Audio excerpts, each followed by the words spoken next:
G'day everyone, Sino here, back in the building, seeing you again. Today I want to teach you a strategy that I have personally used to help me climb out of stagnant periods where I felt really stuck in a certain division. This is something that I guarantee will help all players from Bronze 5 all the way up to Pro Play. This strategy is all about preparing yourself mentally and thinking ahead to give yourself an advantage over your opponents. I'm going to break this up into two parts: the external components, which occur outside an active game, and the internal, which happen in-game. Beginning with the external. When starting a ranked game, or even just normals, give yourself the mental preparation that any form of competitive sport or challenge requires. As you are loading up a game, start to visualize the way the game is going to play out. You should be thinking about things like how you're going to lane against your opponent, what kinds of things you need to be watching out for, what jungle route you're planning to take if you're jungling. Little things like this that help you mentally prepare for the expected and, more importantly, the unexpected. But by assessing these things before a game begins, you should be able to minimize the types of things that you don't expect to happen once the game commences. A great example is if you're playing in the bot lane and your lane opponents have an extremely strong early game, and they have a champion like a Jarvan in the jungle who also has an extremely powerful level 2 with his EQ combo. You can probably expect to be ganked or engaged upon very early on, and by planning for this before the game begins, you'll be able to react to its potential of happening much better than if you didn't. Now the next external component may sound ridiculous to some of you, but just hear me out. Before the beginning of a match, make sure you establish a level of respect for yourself and your skill as a player, and even more of a level of respect for your teammates and your opponents. I've been climbing the ranked ladder eventually to Diamond for years now, and when I look back at all the times I didn't feel confident in myself or my teammates going into a game, I can tell you that I lost a large majority of those games. And I lost even more of the games that I went into underestimating the supposed plebs I was playing against.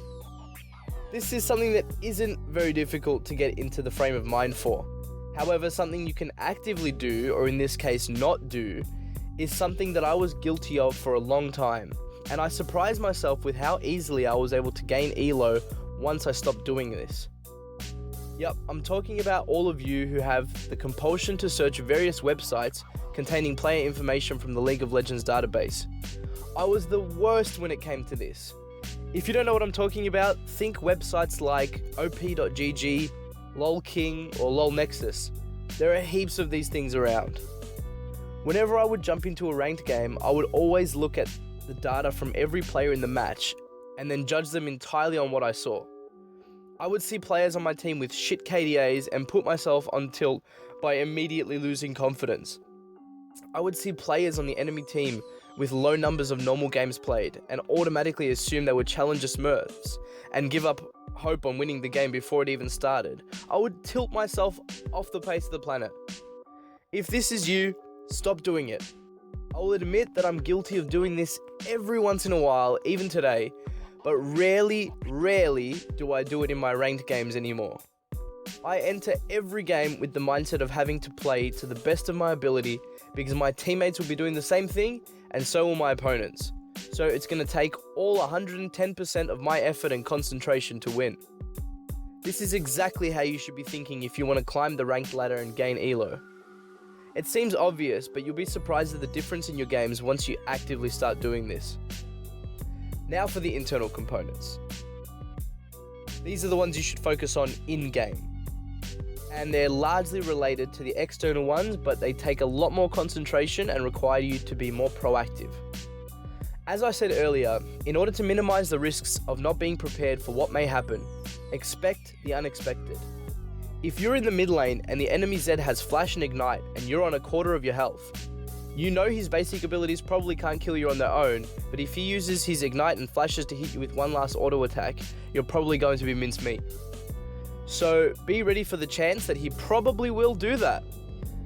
By actively thinking about these things in-game, you will be much less likely to die when you least expect it. Above all, you will be minimizing the risk of your opponent snowballing the game out of control because you thought ahead and didn't give them the opportunity to kill you. Finally, we come to the final point of this strategy, and it is to condition your mind to be proactive at all times of the game. Keeping in mind all of what I previously mentioned about being respectful and cautious, whenever it is safe to do so, make sure you are always actively doing something to either benefit your team or disadvantage the enemy team in some way.